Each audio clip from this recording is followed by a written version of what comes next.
ไข่กองประชุมใหญ่ผู้แทนองค์คณะพรรคแขวงเสียงขวางครั้งที่9กองประชุมใหญ่ผู้แทนองค์คณะพรรคแขวงเสียงขวางครั้งที่9ไข่ขึ้นอย่างเป็นทางการในตอนเช้าวันที่28สิงหาคม2025ที่สโมสรน้ำกลืนแขวงเสียงขวางภายใต้การเป็นประธานของสหายบุญจันทร์ศรีวงศ์พันธ์กรรมการศูนย์กลางพรรคเลขาคณะบริหารงานพรรคแขวงเจ้าแขวงเสียงขวางได้กล่าวเปิดกองประชุมใหญ่ผู้แทนองค์คณะพรรคแขวงเสียงขวางครั้งที่9อย่างเป็นทางการภายใต้คำขวัญที่ว่า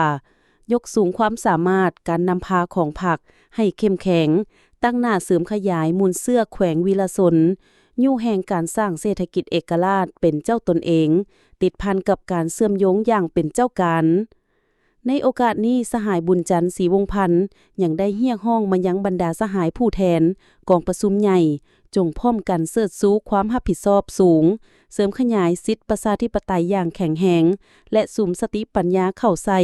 ในการค้นคว้าและตกลงปัญหาต่างๆอย่างลึกซึ้งถึงท่อง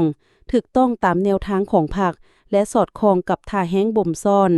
สภาพและจุดพิเศษตัวจริงของแขวงเสียงขวางเพื่อเฮ็ดให้กองประชุมครั้งนี้บรรลุผลอย่างสง่างามที่มาหนังสือพิมพ์เสียงขวางมีไซ